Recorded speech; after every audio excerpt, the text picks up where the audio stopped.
তো একটা 42 টাকার অর্ডার পেয়ে গেছি, চলো তাড়াতাড়ি করে অ্যাকসেপ্ট করে নিই অর্ডারটা। তো অর্ডার পিক আপ করে এখন কিন্তু বেরিয়ে পড়েছি আমি দোকানের উদ্দেশ্যে। তো চলো তাড়াতাড়ি করে যাই, একদম সামনেই রয়েছে দোকানটা। তো চলে এসছি এখন সেই দোকানের সামনে। দাদা একটা চিকেন বিরিয়ানি ছিল, এটা রেডি মেরে দাও।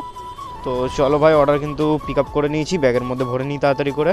যাই হোক বেশিক্ষণ কিন্তু দাঁড়াতে হলো না, তো চলো তাড়াতাড়ি করে যাই। তো অর্ডার পিক আপ করে কিন্তু বেরিয়ে পড়েছি, আর এখান থেকে 3.4 কিলোমিটার দেখাচ্ছে কাস্টমারের লোকেশন। তো চলো তাড়াতাড়ি করে যাই কাস্টমারের লোকেশনে। তো এখন কিন্তু উঠে গেছি কল্যাণী রোডে, আর কল্যাণী রোডের সামনেই কিন্তু রয়েছে অর্ডারটা, তাই কল্যাণী রোড দিয়েই যাচ্ছি।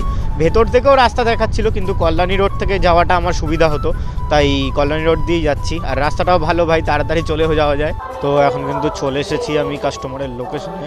আপনার